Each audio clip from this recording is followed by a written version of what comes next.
Do you ever feel like you're getting ripped off? Because I certainly do. So do a lot of other people. So we have inflation, shrinkflation, and now you put those two things together and you get greedflation. Okay, so the term is kind of wonky, but it's pretty obvious that there are a lot of companies getting extremely greedy. They're basically taking advantage of inflation by doing the whole shrinkflation, leading to greedflation. And this article by the Times called "Companies Push Prices Higher, Protecting Profits, but adding to inflation." So essentially they're trying to maybe make an excuse, basically saying that companies bear some responsibility for these crazy high prices that we're seeing. And I totally agree with that. One of their biggest examples is Pepsi Company, which owns Gatorade, Lay's chips, Doritos, Tropicana. They own a lot of stuff. Even Aquafina. So they highlight that Pepsi across the board has increased its price, roughly about 16%. But of course, this is higher than the on-the-books inflation rate of 4.9%, 4.9%.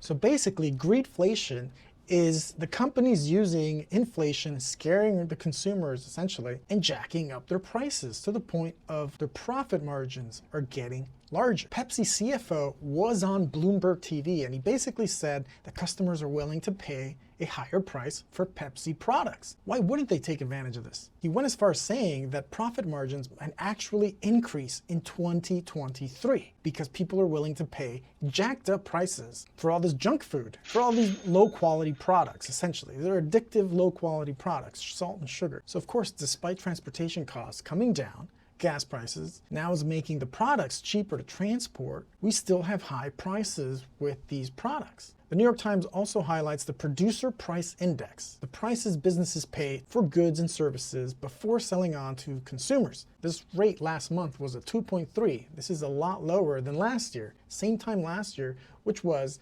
11.7% or so. So all this inflation fear-mongering has caused these companies to take advantage of the fear and jack up the prices.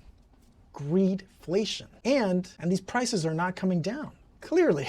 For example, McDonald's reported a net income of $1.8 billion this first quarter. Same period last year, they sat at $1.1 billion.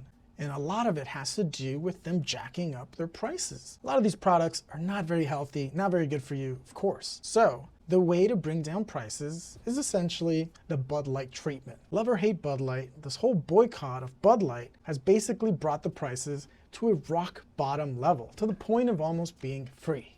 Cheaper than water. So if you're sick of high prices, if you're sick of shrinkflation, if you're sick of greedflation, just stop buying the products. And absolutely a massive correction to these ridiculous prices definitely needs to happen. And it will happen if people stop paying such high prices. It's like cars, not even a trusty beater, and people are asking ridiculous prices. Here's one example. This guy rolled over, crashed, asking $1,000. He has the balls to put this ad up, even while the SUV is upside down. Absolute insanity. And you find examples like this all over the place. So to everyone out there, please stop paying high prices for all these products.